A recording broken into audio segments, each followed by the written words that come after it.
Okay, so once you got the board out, taking out a couple of screws, this is what I was talking about. See that?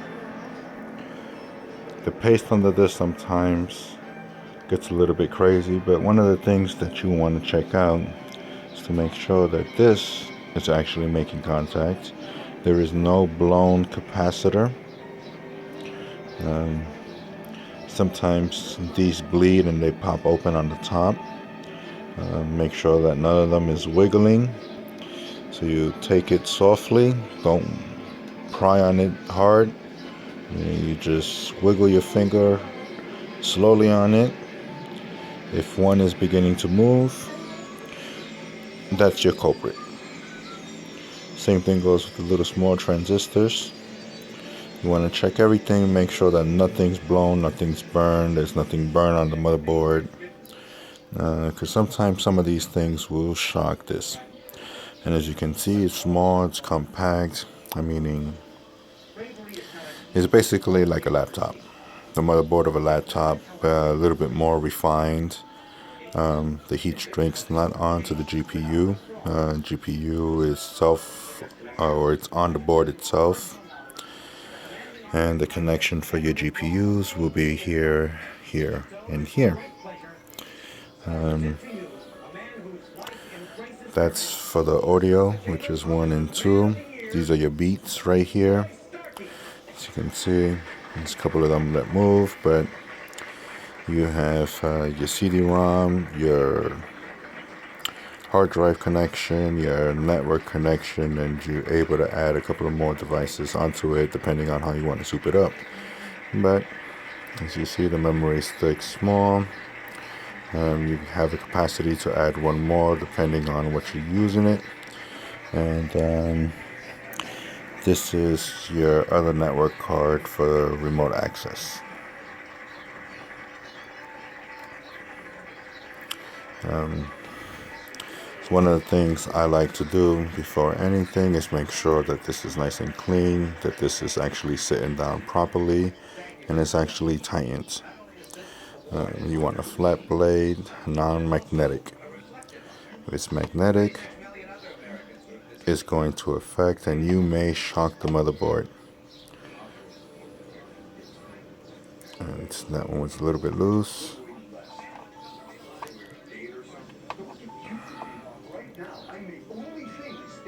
Yes.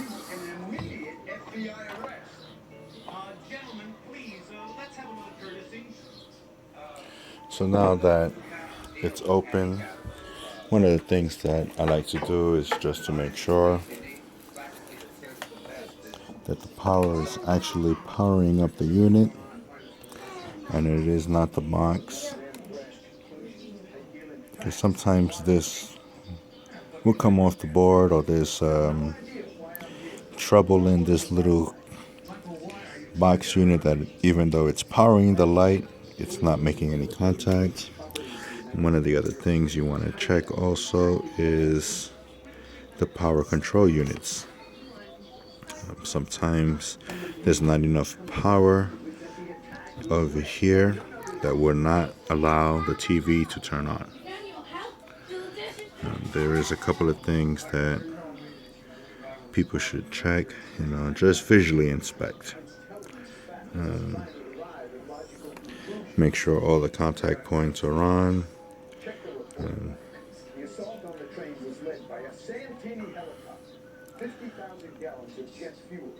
You can go ahead. Each thing is marked. As you can see, there is no cosmetic signs. And one of the things I like to do is check the serial number. Since I opened this one before, we came in with the same issue. I log the serial numbers. But the customer took this over to someone else, and one of the things that I hate, and it's one of my pet peeves, is that there are some technicians that are cheats out there. Say this is all working, but they have another unit that this is down, but because they know that they can rip this out and put it in the other unit, power the unit back on, and they swap the motherboards out for you. And you will never know. This is why, for me, when I own something like this, I like to take things apart, mark down the serial numbers, and take pictures of the serial numbers and the board number. So that way, at least I know that what I'm getting back is what it's actually came with. Because there are some flaky people out there and some shops that, they got an overhead they got to pay. So you have to understand this. When you take your stuff to a computer store, I'm not saying that they don't do good work, but there are some that are really shady out there. This unit went in before, and the screen was never cracked. I had never had cosmetic signs of damage or anything. But when the customer brought it to me, that's the first thing that I pointed out, is that the outer layer glass has a chip in it, and that can be also one of the problems why the unit is not working. But I'm going to rip this out because I know that the compound that goes here, or in between the heat core, the heat shrink, and the processor, sometimes dry up, which will not make the contact even though this powers on, everything else powers on. But because this is not making proper contact and the CPU is automatically being heated up, the system, to prevent more damage, will not turn the screen on. But that has to do more with this part right here and not that. When you're having issues with your screen, it can be that this unit is not sitting down properly, or that there's not enough power going to this board so that it can power this component right here, which powers the screen. This is the power for the screen. This is the actual control for the screen itself, and this is for the digitizer. So that's something that you have to be aware of. Do not mix them up. Do not try to cross-thread them, and you have to be very, very gentle. One of the things is you got to be super patient when you're working with something like this, especially with those type of cords, because if you damage one of those cords, guess what? You have to buy a whole new system because HP will not sell you those cords. So you have to be very, very gentle. And the only other thing is to go and find another system, a donor system, and take these cords out. Again, small fan to keep this unit clean, nice and cool.